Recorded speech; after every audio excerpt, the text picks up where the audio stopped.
Namaste Utsoda. Namaste Ajay bhai. Welcome to Hindu Lounge episode number 14. Episode number 14 it is. And it is a blast. I want to welcome everyone who is joining us today. Utsoda, this is Hindu Lounge. Hindu Lounge is a contemporary American Hindu issue oriented show. It is an initiative of World Hindu Council of America, or VHPA, and VHPA has a policy research and advocacy collective called Hindu Pact USA, and Hindu Pact, on behalf of Hindu Pact USA, Hindu Lounge is one of the initiatives that happen there, and it's a live show. We come every Sunday at 11 o'clock Eastern. And since last week, Utsoda, we had a few new things that we introduced, right? So one of the things that we introduced last week was a live call-in, so people can actually dial in the numbers, and I'm going to give out the numbers soon. People can dial in the numbers and call in, and this is and they can join join the show. The other thing we did last time, Utsoda, we are no longer just on Facebook, right? We are now on Facebook at vhpamerica.org. We are on Twitter at VHPA News, and we are on YouTube at youtube.com/VHPA videos. So we have multi-platform, we have live call-in, and Utsoda, just today, we are going to introduce one new feature in the show that is beyond anything else that we have ever done. This is the first time we are going to do it. I don't want to hold people in suspense, but I do want to read out the names of the people that I can read here. And so Amitabh Mittalji has joined, Nishant Bhallaji has joined, Vandana Tiwari Sharma ji has joined, Seema Gupta ji has joined, and Manish Sharma ji has joined, and many more. So Utsada, introduce the new feature that we are going to introduce in this show.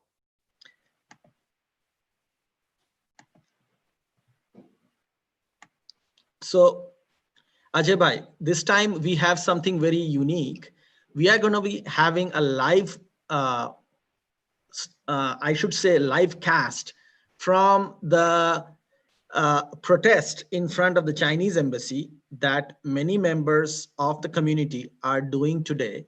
And we will be talking to them live, and hopefully we will be able to send their message through our streaming. And let's hope that this will be something new, and we will be able to share their messaging as the protest goes on today in Washington, D.C. So for everyone, this is today we are going to have a live segment, as Utsoda said, and our Washington DC karyakartas and other people and the community in general, the Indian community and the Hindu community of Washington DC is going to protest against the Chinese, in front of the Chinese embassy, against the incursion and the expansionist philosophies that China has. I think Utsoda, today's topic is really relevant, right? And I want to. This is in some ways a continuation of the topic that we had last time, and in some ways it is, it is something that we have pondered over in some show or the other, but never collectively. So let us do that. Before we do that, I want to tell everyone our dial-in number. So for those who want to dial into the show, our numbers are. Our number is rather 646-558-8656. That's 646-558-8656 with a meeting ID 851-4918-8316, and the password is 132069. And if you didn't write it down, don't worry. We are going to post this on the Facebook page in a few minutes, so you can, take the information from Facebook and you can dial in. We really would like to welcome you to the show. We want to hear from you. We want you to participate on the show with us and join the conversation. Please note that if you're writing comments, if you're engaging with the show, do it on the chat that goes with the show, and don't do it outside of it. So don't send us a personal instant message, or don't tweet at us or something like that. For now, if you want to put comments, go to Facebook on our page and put the comments on Facebook. If you want to dial in, use the number. We are not accepting video calls yet, just the audio calls. But as Utsoda said earlier, the unique feature of this Hindu Lounge, as we keep expanding the way we interact with people, is a live segment from our karyakartas who are in Washington, D.C., and who, along with the other Indian community members, protesting in front of the Chinese embassy. So a live segment for the first time on the Hindu Lounge. Okay. So with that, today's topic. So today's topic, Utsoda, is the Hindu identity and how Hindu identity will play a role, or should play a role in 2020 American president's election. Now, last time we talked about Hindu identity and and Hindu agenda, or Hindus and the Hindu agenda in American presidential election. This time we are going to talk about, does Hindu identity even matter? And so I want to go back a step. And before we define the Hindu identity, both of us attended a Biden campaign event yesterday, which was a conference call, and they presented some data. Nothing confidential about this data. It was presented in a public forum. So I'm just going to share this data with everyone, and just set the stage for your comments, Utsoda, and I'll ask you for what you have to say about the data that is being presented, that was presented yesterday at the Biden campaign event. Okay, so I will quickly run through this slide. So for the first thing they said was that the share of Asian adult citizen population in America has been going up, and Asian Indian population has gone up by 18%. Okay, so just keep these numbers in mind. The Asian Indian population growth is just about the third. Chinese Americans at 22%, Filipino Americans at 19%, Asian Indians, not Hindus, because people of dharmic tradition come from all the countries, but this is just limited to Asian Indians, and that population was it has gone up by 18%. The other data set that they presented, other slide they presented, was that naturalization by country. How many people became US citizens in 2018? Not a very huge number, but I'll tell you why it is significant in a couple of minutes. 52,194 people. 52,194 people became US citizens who were originally from India. Okay, now we're talking about India, not Hindu. I understand that a lot of India, some of the Indians, not all, but some of the Indians, not a large number, were not Hindus. Whereas, quite a few people from other countries, whether they are from Canada or they're from, Vietnam or whatever other countries, who came to America, became American citizens, are Hindus. So, give and take, around 50,000 Hindus became American citizens. So that the registration of Indians for the 2016 presidential elections was 68% of the total number of citizens, and 62% of the registered voters actually went out and voted. Okay, again, these are the data presented by the Biden campaign at a campaign event yesterday. All right. The next slide, which you might find interesting, Utsoda, is the midterm elections. If you compare from 2014 midterm election. Now note, in America, in the midterm election, the voting percentages are always low. In 2014, 26% of eligible Indians, people from Indian or of Indian origin, actually voted. Okay. Now, again, these are data from a campaign, and these are the current data based on analysis. probably exit surveys or call-in surveys, etc. There's no real way of tracking name by name and seeing voting, and I don't think that's what they did. But these are the survey results that they have based on that in 2018 midterm election, Asian Indian population voting went from 24%, 26% rather, to 47%, a significant jump, which indicates that there is renewed interest, a lot of interest among Asian Indian community and Hindu community in elections as they are coming up. And so the next slide is that when President Clinton was running for election, 77% of Asian Indians voted for President Clinton. 77% so that voted for President Clinton. Okay. And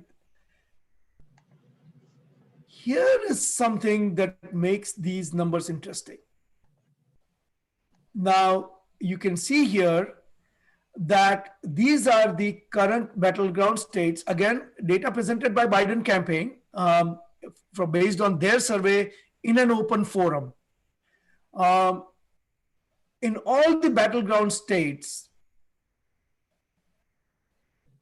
okay, the number of Indians, people of Indian origin, majority of them Hindus, is significantly more than the margin by which a particular candidate wins.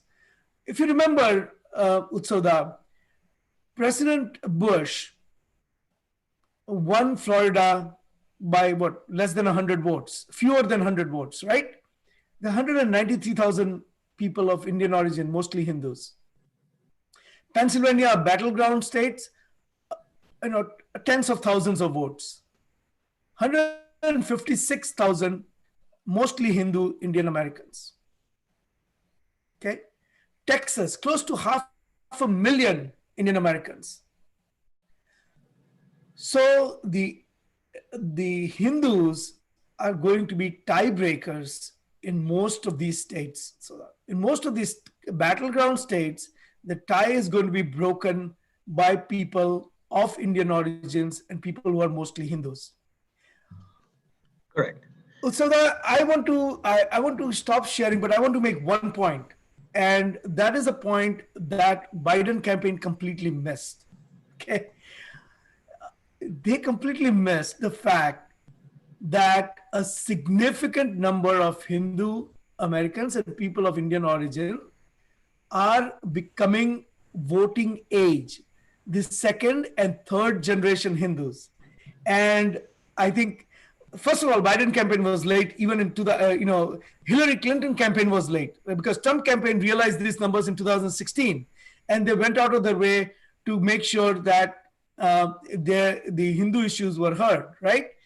And now Biden campaign is fixated on Indians who have become naturalized citizen without considering the second and third generation Hindus and Indians who are becoming voting age. So Utsada, when I present with you, I present to you these numbers. Okay, what is the thought that comes to your mind?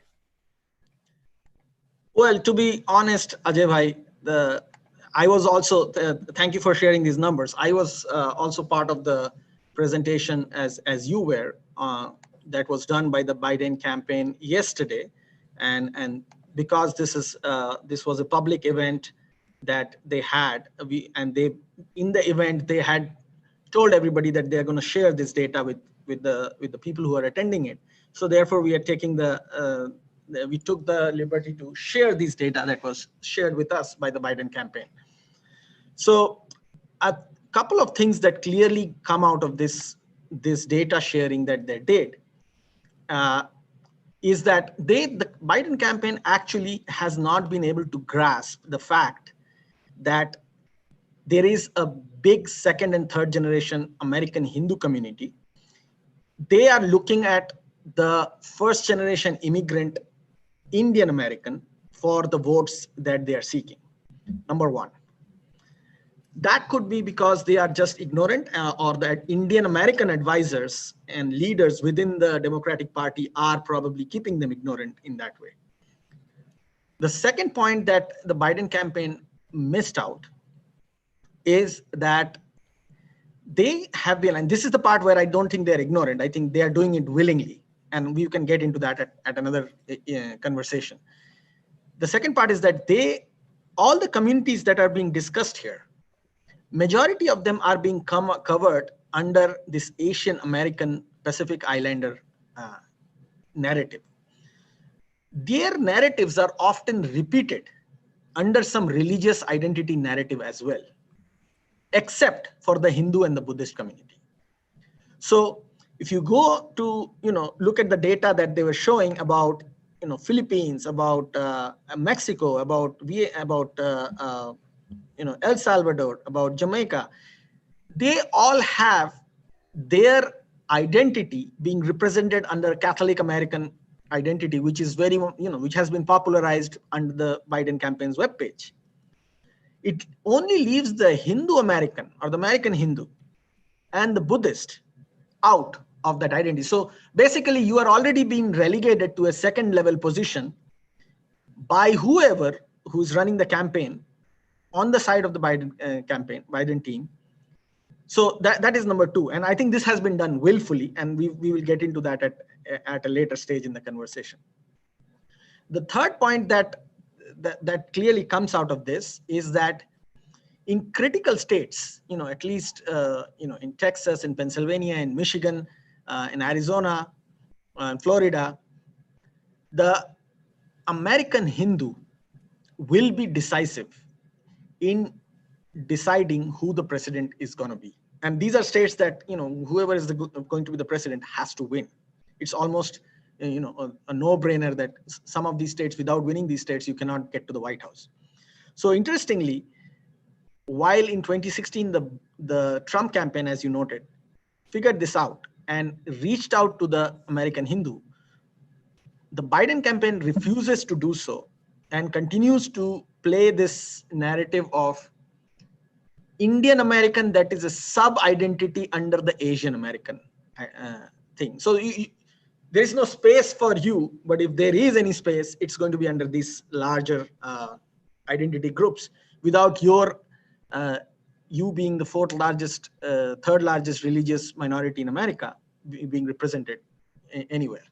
So my takeaway from yesterday's conversation with the Biden team was that they are really out of touch with reality, and that needs to be seen how it's going to affect the elections.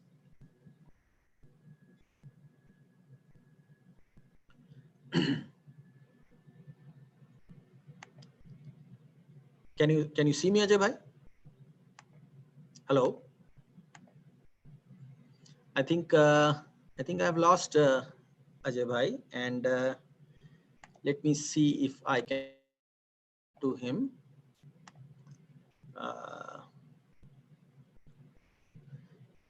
Ajay bhai, can you see me?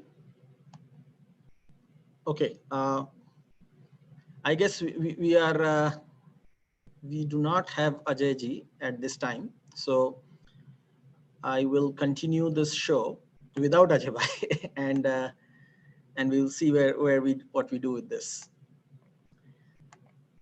The next in the conversation we were going to have is what is it that the Hindu identity in American politics represents? So the data that you saw from the Biden campaign kind of completely ignores the Hindu identity, and we wanted to discuss today what this Hindu identity is in American politics.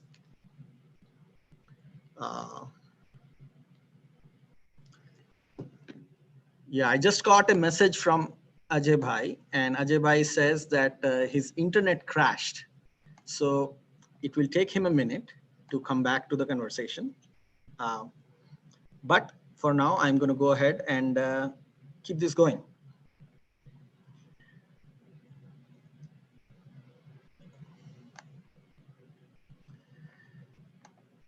So what exactly is the Hindu identity in America? What is it that lets us call us Hindus? Is it just a geography-based identity, or is it a value-based identity? And what is its future relative to the other identities that we have gained in the American political discourse, namely the Indian American identity and the South Asian identity and Asian Pacific Islander identity, people of color identity. I mean, there are multiple identities in which we have been, willingly or unwillingly been put under, and some of them are intersectional in nature. So, in fact, most of them can be intersectional in nature. I see Ajay Bhai is So back. I'm sorry, I had some technical difficulties, but I'm Oh, back now. Hopefully, you can hear me. yes, I can hear you. Perfect. So that I may missed a little bit of what you said, and I certainly missed the comments that people may have made while we were while I was disconnected. For some reason, my internet got disconnected and it came back. So I apologize for that if I was not able to welcome people who just joined. I am still getting to that part of to the Facebook where people join in comments. So that please, if you're connecting, chime in and welcome the people who are joining us. So that I I have I have a few comments on this, and I'm going to say that it's going to be, you know, Wait a minute, Ajay Bhai. so Hindus in America are, Let me fill you up on where I was, because I continued with my train of okay, thoughts, even though you had left sure, out. So I sure, actually started talking yeah, about what is identity politics in America in terms of how Hindus look at it, and what actually is Hindu identity in America. So I don't know if you heard that part, and I was delving into the multiple identities that is often given to the American Hindu, identity of people of color, South Asian, Asian Pacific Islander, you know, you name it, Indian American. And these are sometimes intersectional identities, but not always identities that, truly reflect who we are. So that's where I was, and I was going to get into the identity itself. okay. So that I want to I want to challenge you on that a little bit. Okay. Okay. I want to challenge you on that a little bit because I think that Hindus are one dimensional. Um, Hindus have, it's a vast community. As we said last time, there are 6 million people in America who are Hindus, 20 million people in America who follow, in some form or the other, who follow the Hindu practices. And among the Hindus, there are people who lean left on the political spectrum, the people who lean right on the political spectrum. For example, there are people who may believe in capitalism, open markets, the people who may not. There are people who may believe in abortion rights, people who may not. People who may believe in right to carry guns, people who may not. People who may believe in school prayers, or people who may not. And they're all Hindus. And the diversity within Hindu community, Hindu thoughts, embraces this varied political thoughts and political leanings and political beliefs. And so do Hindus really even fit into these kinds of narrowly defined Hindu? Ask other people who are joining us live today. Is Hindu identity even relevant? And the next question I'll ask, not now, so maybe you can hold off the answer to that one. The next question I'll ask is Hindu identity even worth pursuing? Right? So can we make an identity out of Hindu Americans? Is that and it's a big community, right? What do you think? So yeah, so that's a good set of questions that I can pretty much continue on the chain of thought I started off when you had to go on offline because of the internet crash. So that's what I was coming to at. that American Hindu identity, I agree with you, is diverse.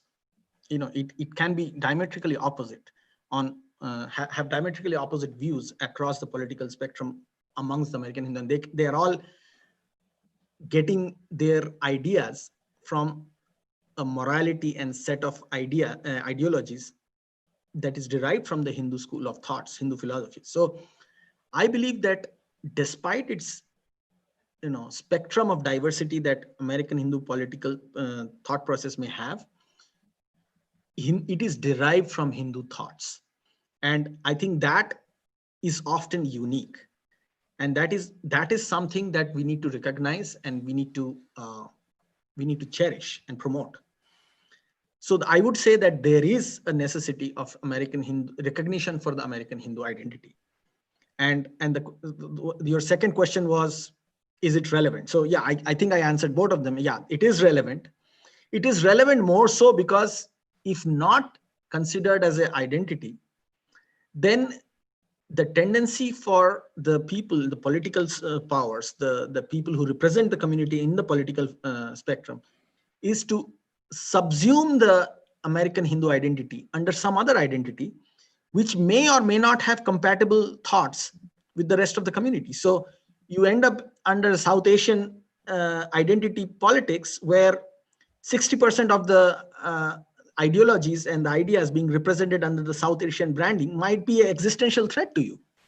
So that is something that I think we need to recognize. And that's where I feel the need for American Hindu identity in all its diversity across the spectrum of political thought process needs to be recognized. So then let me posit this, okay? And I think that Hindu American identity. So I actually have a trivia question for our viewers today, and my trivia question for the day is, and please don't look up Google, go to Google, don't look up Wikipedia, none of that, right?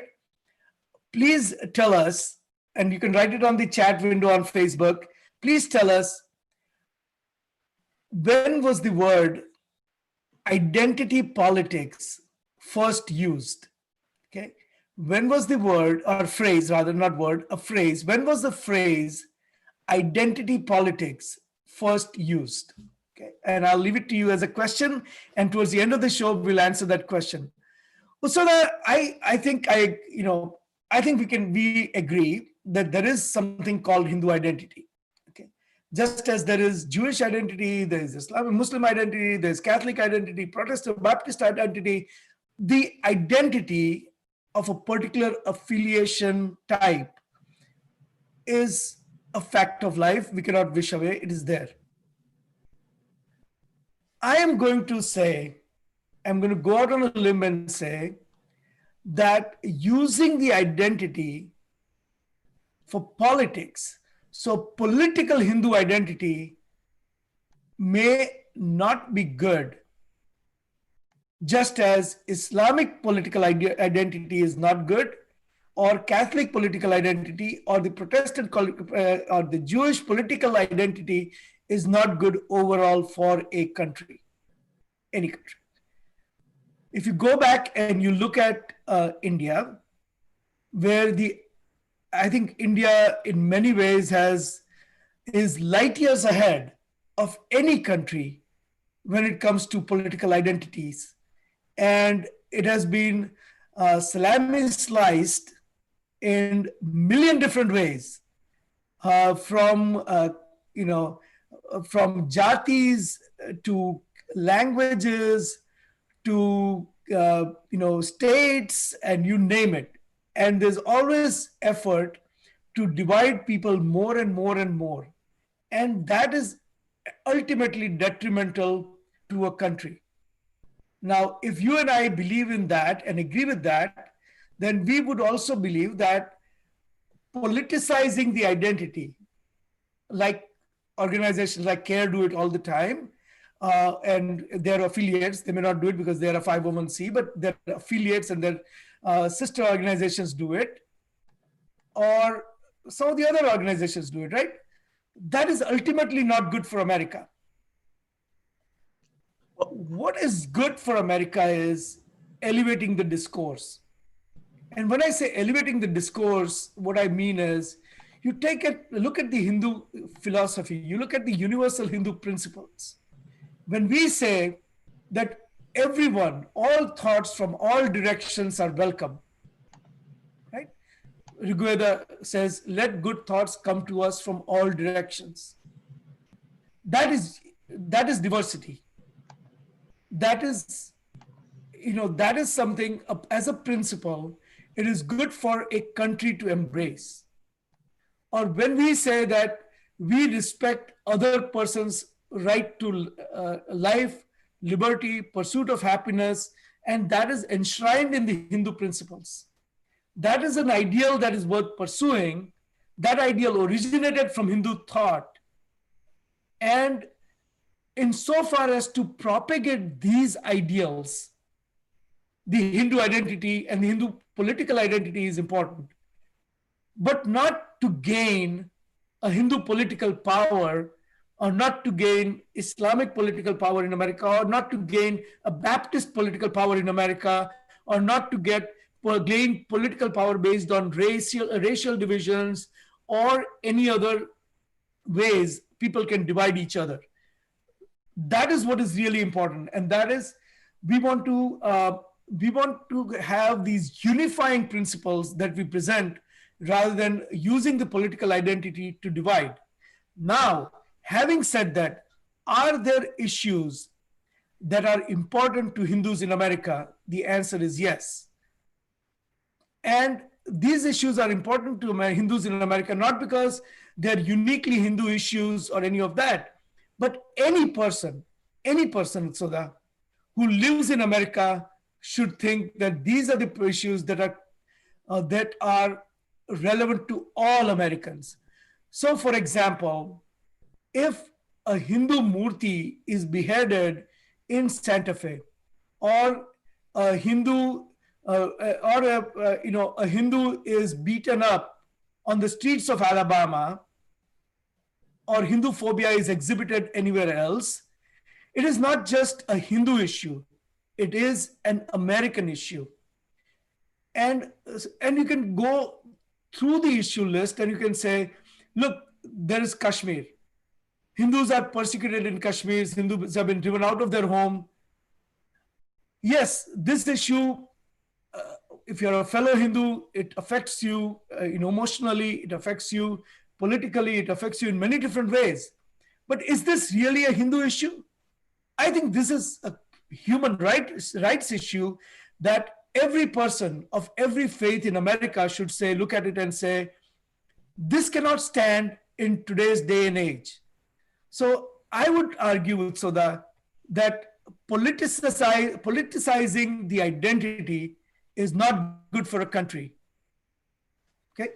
Well, I have to go back to the beginning of your thoughts to recapture my thoughts when you started. So let me look at it from a position of, you can look at it from a position of idealism, which you just did, and you can look at it from a position of pragmatism, which I will try to do. You described an ideal situation where if you were in charge of deciding whether identity politics is relevant or not, how would you do? And I'm pretty sure it is based out of your strong value-based ideas that are emerging from your grounding in Hindu philosophy and Hindu thoughts. Another point that you brought up is whether it is relevant in all over the world. And you said it is only relevant if it is uplifting. But again, you are making a judgment call on what is uplifting based on your Hindu philosophical grounding. Let good thoughts come from everywhere. That's a very Hindu way of thinking. It's a very Vedic way of thinking. Not everybody agrees with you on that. So you are, even while you are meaning well in terms of defining the reasons when identity politics is positive as an all-inclusive thought process, you are still going back to the Hindu school of thoughts to derive it. And not everybody agrees with you on that. Not everybody believes that everybody is created equal. Some believe that they are chosen ones. Some believe that their belief system, their religion is superior than everybody else. So it is their morality that is impinging and in direct contrast with your morality. And that is where the identity politics comes in from a position of pragmatism. So you are right. India has seen the negatives of identity politics because it's a diverse society. And each time identity politics is played in India, it creates social fault lines that takes years and sometimes decades to fill, pulling India back in terms of its objectives of economic growth and poverty alleviation by years. I agree with that. But we are a minority. The American Hindu community is a minority in America. We don't get to decide how American politics is played or how identity politics in America is played. So what I am saying is that since we don't get to decide how identity politics in America is played, we at least should make the choice on our behalf that if and when identity politics in America is played, which is being played for the last many, many years, many decades, I would say, we have a place at the table.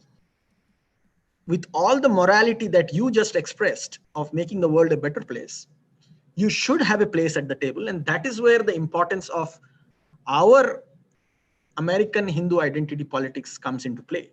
Because if you do not have American Hindu values being represented, as you said, in the larger political discourse of America, then you will be left with nothing else. You will be left as a small geographical identity of immigrants, which is called the Indian American identity, or a sub-identity of another bigger identity called the South Asian identity, which basically runs Islamist agendas. And you end up with a position where your future generations are going to be, they may have good Hindu personal values, but in the world of politics, they will be subsumed and used and abused and eventually digested into somebody else's political discourse, which would be the biggest harm we would be doing to the American Hindu community and America itself. So that we I first want to welcome people who have joined. So Tejal Shah ji has joined, Soman Nair ji has joined, Vic Khandelwal ji has joined. I think some more people have joined. I'm trying to see their names. Madhuri Dipti Reddy ji has joined again. Dhaval Joshipura ji has joined. So I welcome all of them. I just want to remind everyone, this is Hindu Lounge. Hindu Lounge is a live show which comes on Facebook, YouTube, and Twitter. It is an initiative of World Hindu Council of America, or VHPA, under the our advocacy and awareness program collective, which is called Hindu Pact. This show invites people to dial in, and the dial-in numbers are pinned on the Facebook page of VHP America, which is facebook.com/vhpamerica.org. And we welcome you guys, all of you, to actually dial in and participate in the program. This time there is one unique feature this time, and the unique feature, every week we try to introduce something unique, right? So this time the unique feature is we are going to have a live drop-in by people who are protesting. Some of them are World Hindu Council of America Karyakartas and other Indian community members who are protesting in front of the Chinese embassy in Washington, D.C. As you know, China, which has broken away from the dharmic traditions, is now following the expansionist path and really trying to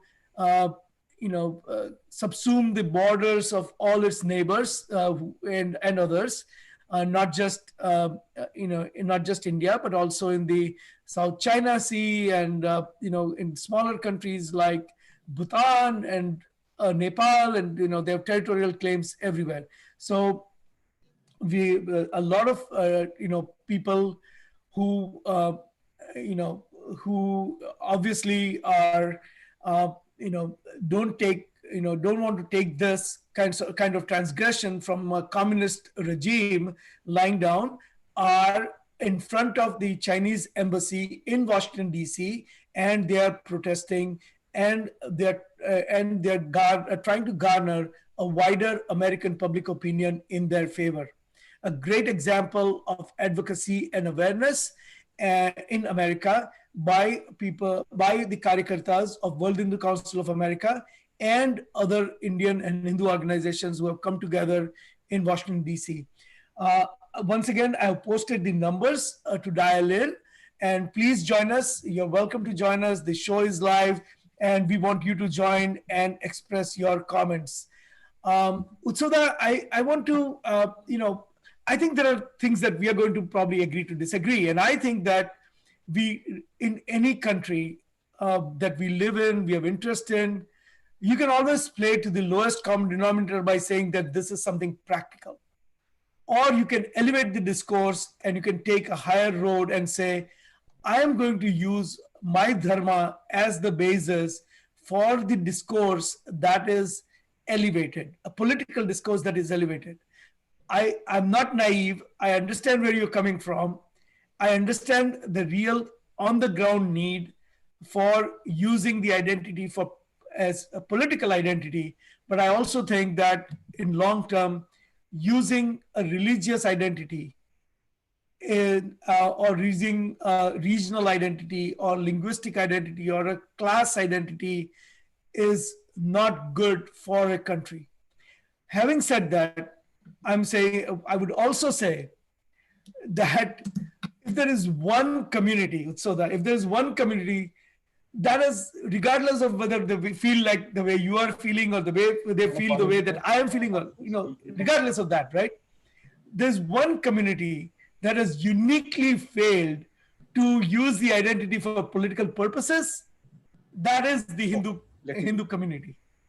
Okay, so I think that our discussion, to some extent, is just a discussion between people, two people who are politically aware.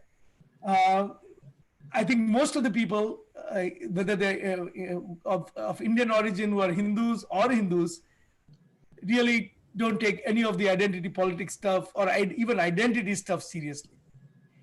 And so that I want to get into why do you think, on one hand, so let's start with let me get into that in a second, right? Let me first bring out the point that because we showed all the statistics from the Biden campaign, the research that showed that Indian Americans and Hindu Americans are becoming very prominent in multiple facets of lives. Their numbers are increasing, all of that.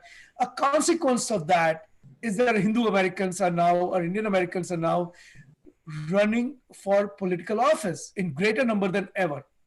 Okay. There are dozens of places where in local elections, in statewide elections, in national elections, Hindu Americans are participating. In fact, Utsodar, two women with Hindu American roots, one who proclaims her Hindu identity and one who does not, both ran for presidential elections. They both lost, but at least they were considered to be viable options. This is the first time in American history. If you look at the congressional elections and people who are elected to Congress, we have, so by the way, for those who did not connect, the two presidential candidates on the Democratic sides, Kamala Harris, who is of Indian descent. Her father is from Caribbean, mother is from Chennai, and Tulsi Gabbard, who is not of Indian origin, but always proudly proclaims that she is a Hindu. And both of them ran for presidential elections. I need to cut you off in that. I have a call coming from the protesters in front of the Chinese embassy. So let me pick up the call. Let's take that call. Utsoda, I will let them in the, so are they going to dial the Zoom meeting in? So while Utsoda does this, talks to the protesters, I'm going to read out some comments and then we'll get back to the discussion that we were having. So Sapna ji is saying that the data is used to plan various programs and policies. Also, they may be of any race. Ajay, let me cut you off for a minute. Yeah. So they are trying to get the Zoom number. Can you send the Zoom invite to their text message, to Mahinder ji's text message? I will do that, Utsoda. Yeah. So why don't you continue? Why don't you read the comments if you can from the Facebook there, and maybe respond to them if you can read them. Let me get into the comment section and okay. While I invite our Karyakartas who are protesting in front of protesting in front of the Chinese embassy in Washington D.C. And then we'll get back to this. Yeah, yeah. So here I am. I'm I'm getting into the live section, and let me see. We have uh, this data is used to plan various programs and policies. Also, they may be of any race. That's true. The American Hindus, Sapna Purohit Zalaki had made a point. Yeah, American Hindus could be of any race, and and and they have do have the ability to frame various programs and policies if they identify as American Hindus. Vic Khandelwalji says Hindus are only 2% of the voters in America, so they have to be smart and strategic in exercising their powers. I absolutely agree with that.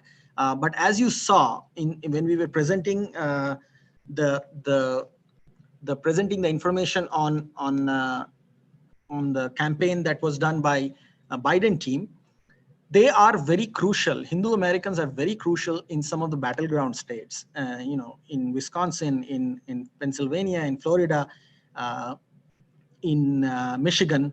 So you're right. They have to be voting strategically. More importantly, they have to be voting as American Hindus and looking after the interest of American Hindus. That is the only way they can force their leaders in both the political parties to recognize them as American Hindus. Otherwise, they will always be treated as somebody else and a subcategory of somebody else, catering to somebody else's agenda.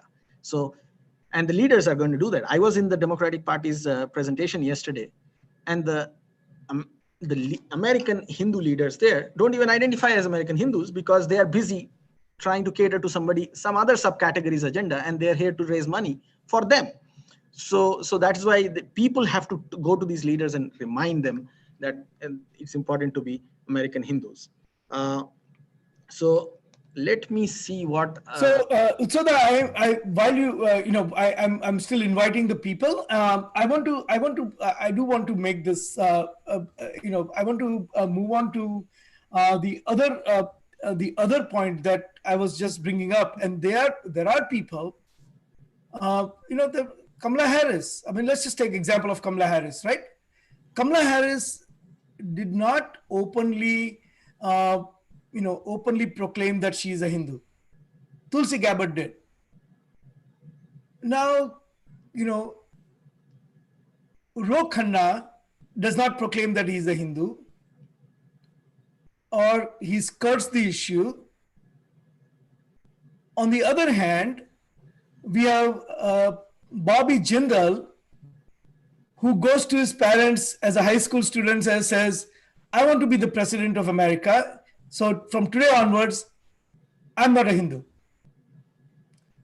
Okay.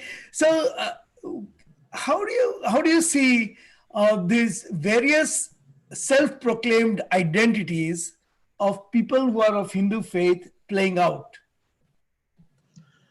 Well, so this is what I was trying to explain as a answer to some of the comments. The reason you have Pramila Jayapal or Bobby Jindal, or for that matter, Ro Khanna and Kamala Harris. By the way, I want to make sure that people recognize the fact Kamala Harris does not identify as Hindu at all. She identifies as an Indian American, and she also identifies as a Christian. She has been very clear about writing about growing up and going to Sunday school at Baptist churches. So I will tell you this, that because I lived in Bay Area, I can tell you that she has been to Indian programs before she became a national figure or even state figure. When she was a local politician in San Francisco, she has gone to Indian programs, and I have this information firsthand, where she has said that she grew up both growing as a choir, singing in the choir on one hand, and learning about Hindu Dharma and Hindu scriptures at home from her mother. So I think that she has, at least publicly in meetings, she has actually said that. Now, as she became more and more involved at a national level politics, she tried to downplay her Indian identity and a Hindu identity, and I don't know if contrast she that with. downplayed her Indian identity. I think she, see, this is what I'm talking about. The Indian identity is acceptable as a sub identity if you are playing to the agenda of larger identity, which is the South Asian identity or people of color identity, and you're running their agenda on behalf of the Indian American identity. Problem comes in American political discourse when your Indian identity becomes an impediment for whatever reasons. And, the reasons could be any economic, it could be social, it could be, foreign policy for that matter. Then you are immediately toned down. And to contrast that, with Tulsi Gabbard is not even Indian. She has nothing to do with India. She is American Hindu and she proudly proclaims that. And the Indian identity folks rejected her because she was Hindu and they didn't see the benefit of being Hindu American or American Hindu in American political discourse. So Tulsi Gabbard is a perfect example of institutionalized Hindu phobia in American politics. And as she's a Democrat, I would have to say that it is more prevalent in the Democratic Party because she faced it in the Democratic Party. The conversation in the Republican Party is another conversation, and Bobby Jindal is an example of that, where he literally contrasts his identity as a Hindu to being successful in America. So if you are a Hindu, Bobby Jindal literally described himself as, if I have to be successful in life, I cannot stay a Hindu as a politician. So that is the level of Hindu phobia you have in American politics. And American Hindus have to come together as Hindus to fight that. Otherwise, there will be always the ponies of some other identity group.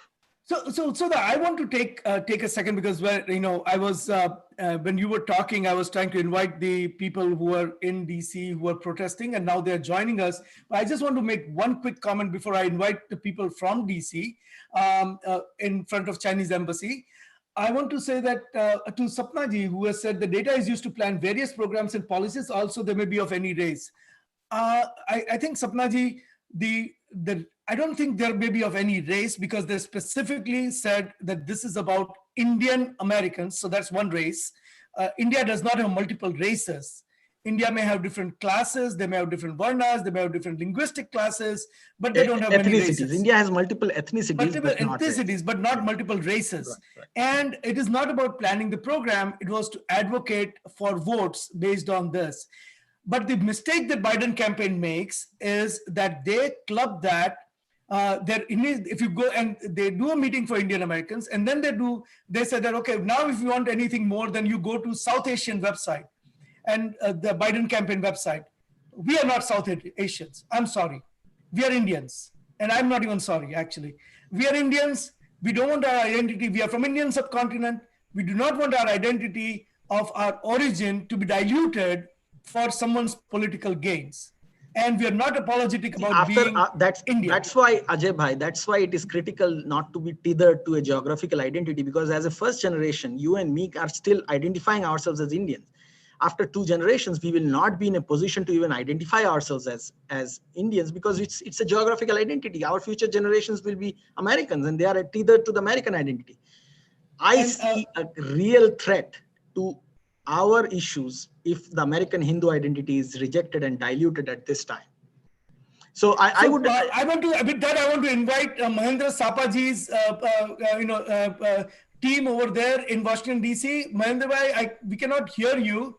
Are you saying anything? You have just joined with video. Your audio is not on. Let's put them on the main screen if we can. They are on yes, but their video is not on. Let me see if I can spotlight their video so at least people can see it. So we can see you. We cannot hear you because you have joined without audio. But we can see the people who are protesting in front of the in front of the Chinese embassy. And if I know you guys are talking, but your audio is not connected. And do you think how many people we have gathered? So now we can hear you. Please, okay, perfect. I can hear you now. So we purposely created brought a smaller crowd here, about 20-25 people. But we know that there are a lot of, they're representing different groups such as Tamil groups, Kerala groups, and all that, and definitely North Indian groups as well. But the idea is to build up momentum doing this kind of acts in a strong way, so that eventually when we can do a bigger one, maybe some lobbying with the senators and congressmen as well. That's the idea, that we'll eventually get So there. I'm sorry. First of all, I'm sorry. You guys' audios just came on. May I know who is speaking? This is Ajay. So Who is speaking? this is Sasi, and we are here with the protesters. We gathered here since around 10 o'clock, and we are doing this protest since then, and a lot of crowd.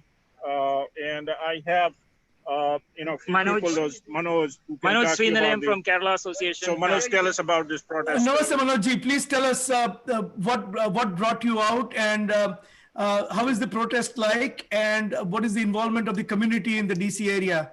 Also show us some of the banners there. And please show us some of your banners as well. And please pan the camera so we can see everyone who is participating. Yep. Yeah, sure. So I'm moving the camera around so that you can see the people those who are here and they are participating. China, down, down. China, Down, down. China, Down, down. China, Down, down. China, Down, down. China, Down, down. Down, down. Indian border. Stop buying. Borders. Stop buying. So as you can see, this is the Indian community in front of the Chinese embassy protesting the treatment of China against its own minorities, protesting China's expansionism. Chinese aggression. Chinese aggression. Chinese aggression. Chinese Communist Party. CCP. CCP. CCP. So can I speak to a couple of people and just get some thoughts on that? I can see Mahendra Sapaji here. Boycott. China. China. May I speak to a couple of people? Ajay ji, I'm like struggling to hear you because there is so much noise, so many protesters here. So it's kind of a struggle to hear you.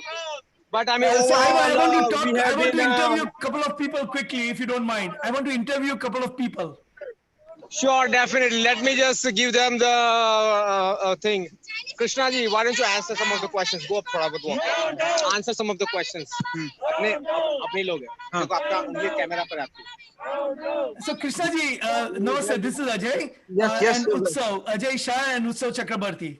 Oh, hello. And it's a live show. It's on Facebook. It's on Become Every Week. It's on Facebook. It's on Twitter. And it's on YouTube. And I'm so glad you guys are doing this. We did a show on China's expansionism, and I want to get your thoughts on it. When China, for thousands of years, India and China shared a border, and we never had any problem with China. But we think that one of the things that we said, and I want to get your reaction to it, was that ever since China gave up the dharmic path and became communist, China started becoming expansionist, and China started behaving irrationally with all its neighbors and its own minorities. Yes. It fought Tibet, it fought with Vietnam, it fought with India, it took away the Aksai Chin, and doing expansionism in South China Sea. So do you think that this is because it has just given up all its dharmic underpinnings? Of course, because see, when you are dharmic, you are satisfied, you are happy within yourself, right? The happiness comes from within you. But when you are adharmic, you try to get happiness out of other people, other animals, the so-called people who try to be peaceful. You try to get happiness away from them. So that's why this China is doing. They don't have a sadhana. They don't have some kind of experience within, which is the basis of Sanatana Dharma. And since that time, now we see how they are eating so many animals, which is the reason for this Chinese virus. And also in the past viruses too. These viruses mutate from the animals and go. So why eat all those things, right? When you are dharmic, you will know that these are also beings that they need to live. And we will be peaceful within, and you will not want to, do all this unnecessary expansionism. Because if you think about it, all this expansionism is happening because the Communist Party wants to dissuade the message away from the Chinese virus and the breakup in the inner breakup. So they are using all these tactics to kind of put their people together. Everyone knows that China is about to break up. So this is what the side effects are. See, as you see, this So person is Krishnaji, also I have one other question for you. This is not just the issue that affects India, right? I mean, and not only that there's a military aspect to it, but the economic aspect is not limited to just India. I mean, look at America. How is America, in your view, impacted by the adharmic regime in China? yeah. See, so what is happening is the China is considered the biggest currency manipulator, right? So why they have to do currency manipulation? Why? Because they don't have strength within their Chinese currency itself. They cannot find ways. They're lazy. That is why they're doing this currency manipulation. And guess what they're doing with America? They have taken all the manufacturing away from America and doing it in China. And we know how they are treated, very, atrociously, the Chinese workers. So, they make them work like robots. They don't see them as another human beings. When you see them other as a human beings, you respect them, you enable them and all. But they are using them as a machine bots. So that way, unfortunately, America has fallen, because of that. And now America has waken up. And if you see the rise of Trump, who has been speaking about currency manipulation by China since the 1980s. He was not even president. He was not even like one of the top real estate yet. He was talking about it since that time. So that is the nature Krishnaji, of sorry to cut you off in interest of time, but I completely agree with you. I think in some of the things that you have said, which is that we actually not only sympathize with people who have been taking the brunt, other countries who are impacted by China economically, militarily, but also we empathize with people who are in China, people who are workers in China, people, ordinary citizens in China, who the Communist Party is taking advantage of and who Communist Party is manipulating. So exactly. And thank you very much if for you see participating. someone Thank from you very Tibet much also for here, raising your voice Tibet for also here. justice. Can you give the person from Tibet 20 seconds to speak, please? No, he doesn't know English.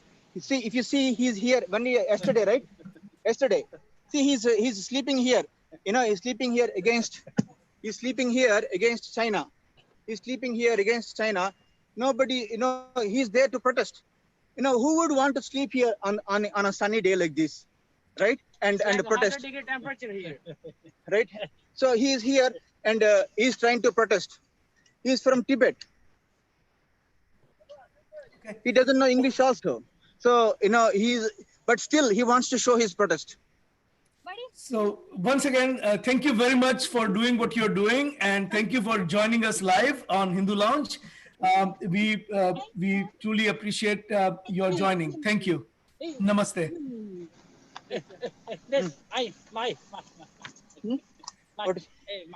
What is this?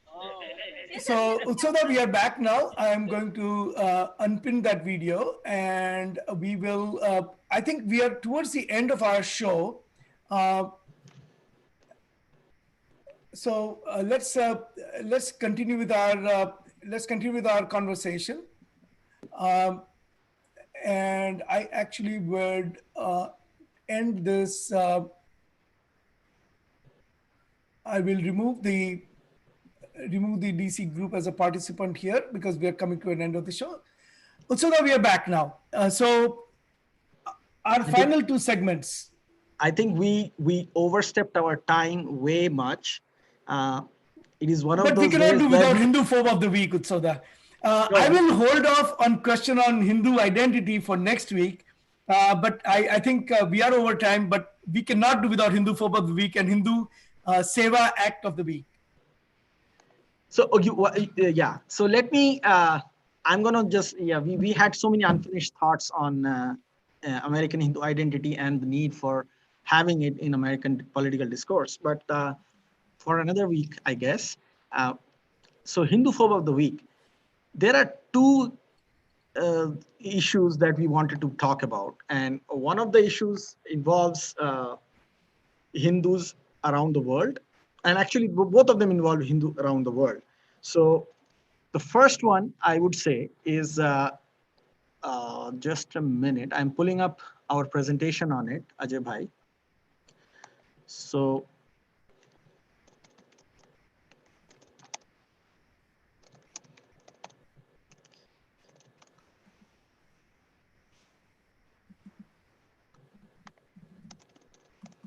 So the first one is the people, some religious fanatics in Pakistan who actually destroyed a 1400-year-old, more than 1400-year-old statue of Lord Buddha that was recovered in an excavation, and they tore it apart, and it's not something uncommon. It's from the area of Gandhar in Khyber Pakhtunkhwa, where the Gandhara civilization was there, and there are videos all over the internet. And we wanted to give the group of Islamic scholars and activists who destroyed the statue of Buddha in Pakistan the Hindu phobe of the week. But along with that, we also have another group of individuals in New York, and this is less Hindu phobe of the week, but it's just ignorant about Hindu Dharma in terms of how they look at Hindu Dharma and what they know about Hindu Dharma. So the Democratic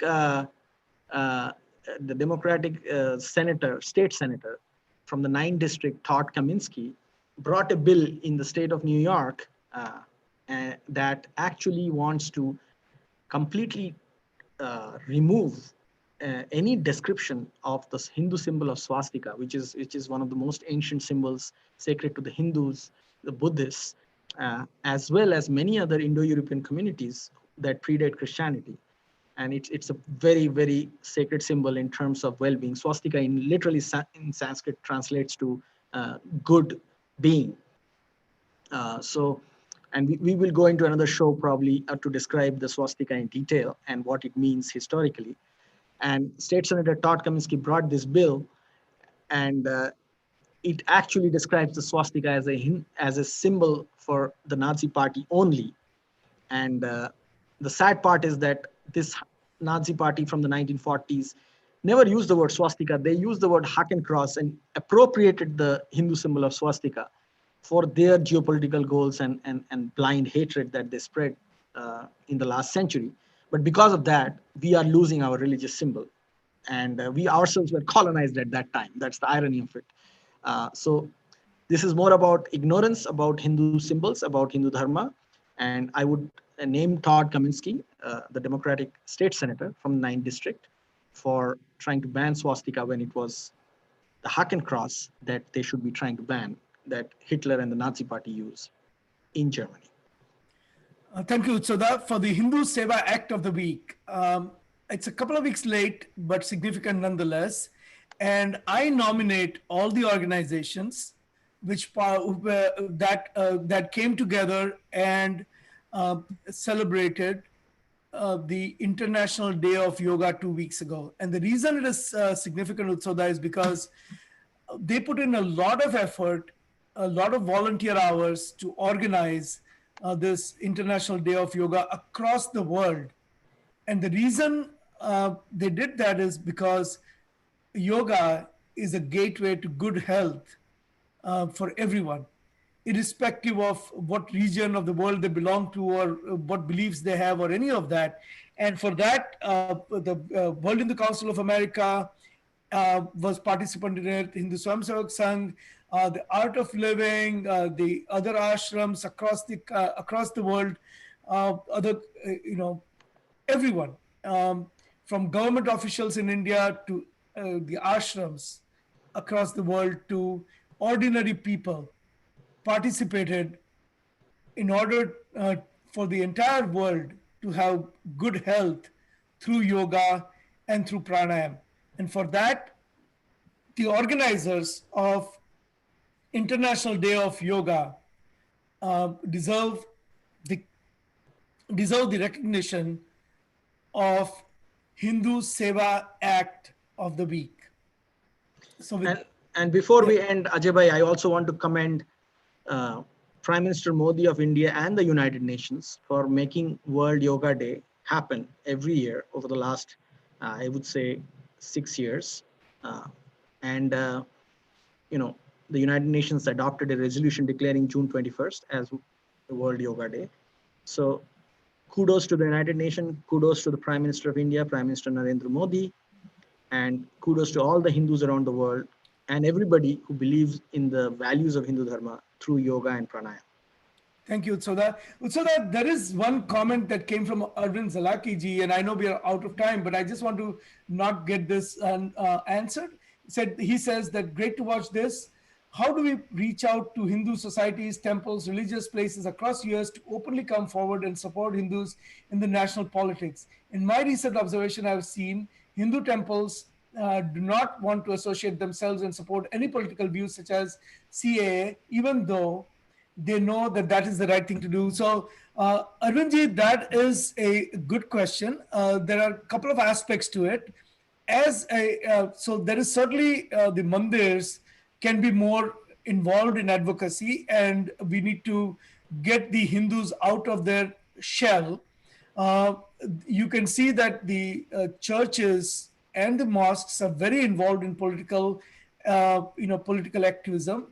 The 501c statute that they usually 501c3 statute that generally nonprofits hide under or hide behind rather are for not taking partisan political stands. It does not say anything about issue based position that one would take.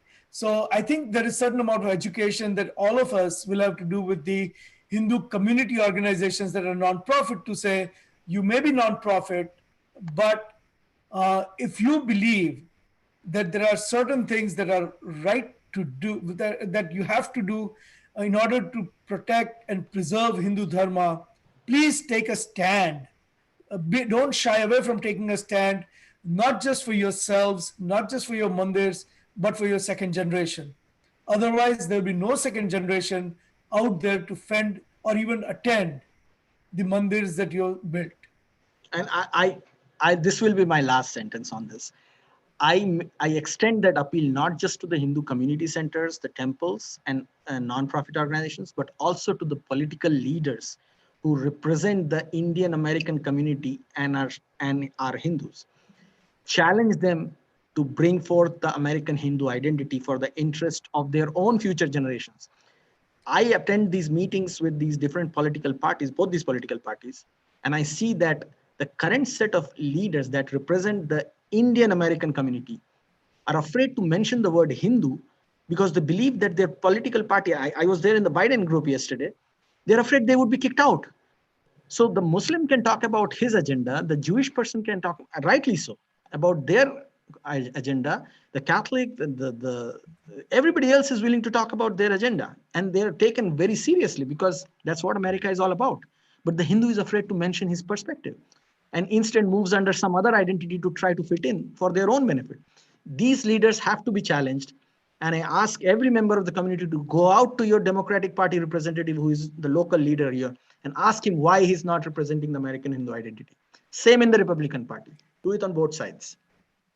Thank you, Utsoda. With that, we close the show today. Thank you and namaste, everyone. Thank you for joining us. We'll be right here again at 11 o'clock Eastern next week. So please join us. Please call in. Please dial the numbers that we post. We look forward to hearing from you. Thank you and